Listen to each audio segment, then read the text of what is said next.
Now we're going to move on to the second question. And this time we are going to start with John Edgar. This question is on the topic of climate change and gun violence. According to a recent poll by Circle, climate change and gun violence are among the top issues for young voters who prefer a Democratic candidate by a double-digit margin. As a candidate who wants to appeal to these growing segment of the electorate, what are your position on these issues, and how will you collaborate with the other party to address the concerns of young people? Yeah, thank you. Both issues have a significant amount of implication for public safety and health for all generations, young and old alike. Therefore, addressing both is crucial for ensuring a sustainable and secure future. In 2021 in Colorado, we had the highest rate of gun death fatalities in 40 years.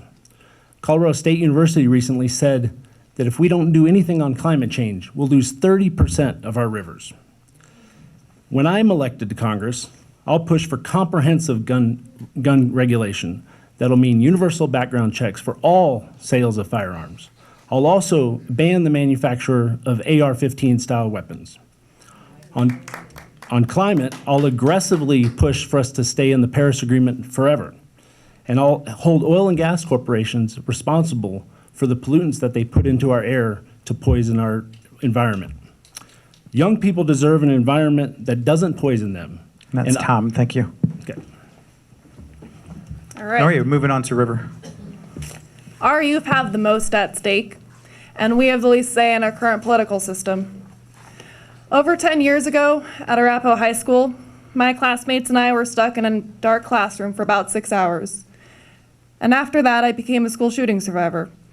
I understand the consequences that surviving students are faced with. Disassociating when you hear a heavy book drop, or when you see the imagery replay itself on the national news over and over again, as history continues to repeat itself across our nation.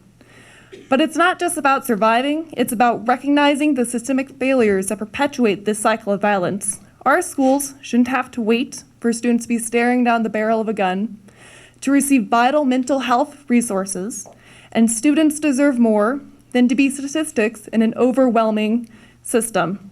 When the Brady Act was passed in 1993, introducing background checks, gun-related deaths decreased by 30%. We know gun safety measures work, and we need to expand them. Thank you. Rolando.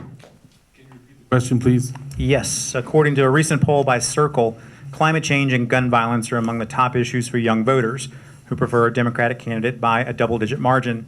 As a candidate who wants to appeal to this growing segment of the electorate, what is your position on these issues?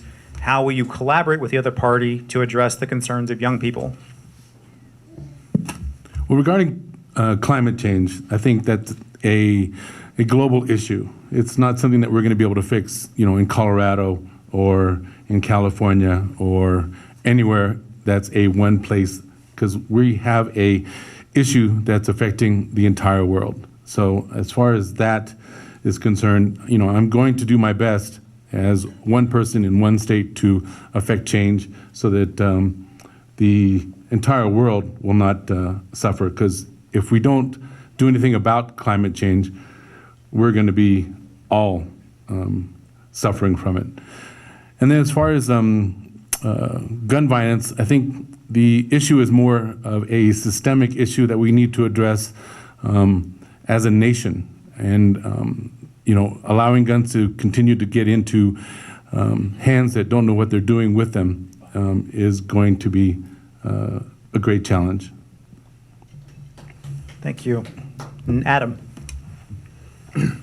So the climate crisis, it's an existential threat to all of us, and it needs to be in a part of any plans that we make.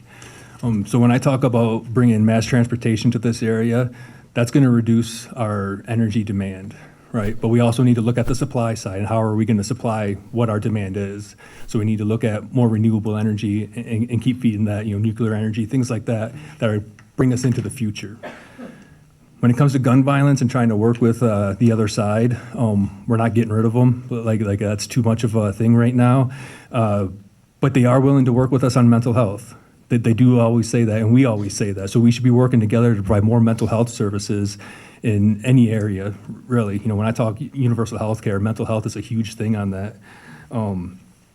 So if we keep pushing for the mental health services, we can reach across the aisle and we can actually try to save some of these kids out there. Good. Thank you very much. Now we're very deliberately going to switch to Joe Reagan on line. And as soon as we establish that and we're sure of that, then we'll start your time. Go ahead. I think I figured it out now. When I see you mute, that's when it's probably good for me to start talking. As a father of two boys, I worry about their future. When I think of climate change and all the things that we enjoy about living in Colorado, I know that can go away if we don't make immediate investments in climate-friendly policies. For me, the way to work across the aisle on that is that the economic argument behind green energy is as strong, if not stronger, than the moral argument these days. And I think that's the case that we need to bring to some of the voters on the other side of the aisle. And that's how we spread that message, because there's an economic incentive. When we talk about gun violence, again, I think about my children. And I think about the fact that when I drop them off to school, that thought scares me, that might be the last time. And no parent should have to go through that. Ronald Reagan advocated for the Brady Bill, the assault weapons ban. The NRA used to support universal background checks. There is space for gun safety regulation that does not infringe on the Second Amendment. Thank you, Joe. All right, we're going to move to 30-second rebuttals, if you would like it, starting with John. All right, River. Addressing the youth issue, quite frankly, our economy is in trouble if our entire generation cannot afford houses or even the ability to start families. Orlando. Well, I just want to kind of continue what I was saying about ranked choice voting in multi-member districts and proportional voting power. I think, we've got to come up with ideas that actually help us move forward. We we've been talking about a lot of the things that have already been done, but it hasn't changed what we are being able to accomplish. Thank you. Adam, 30 seconds if you'd like it. Yep. So one thing I wanted to hit on again is when we're doing all these big projects, we need to do it with a conservationist mindset in order to keep us building for the future. And that means not just protecting our beautiful sites here, but planning for fire mitigation. We have the largest urban wildfire corridor here, so we need to start planning for all that stuff. So that's another thing that we need to build on. And then with gun violence, we need to keep it out of the people that don't qualify, and that means keeping strict standards with red flag laws. Thank you. And now moving online, Joe, you have 30 seconds for rebuttal if you'd like it. I agree with, when you actually read that poll, affordability was the #1 issue for young people. And having worked with higher education elements and looking at alternative pathways for funding a college education, that's one of many areas that I'd want to address, how we can help young people thrive in their lives.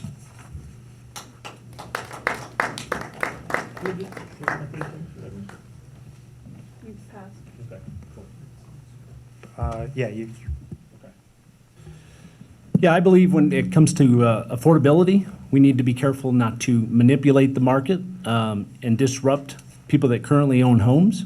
We definitely do not want to bring down the cost of existing homes. That would be very disruptive to people that have saved for their whole life for a down payment and currently have a lot of their equity in their homes. We don't make people richer by making other people poorer. Thank you. All right, thank you. That is now completing question 2. So we're now going to move on to question 3.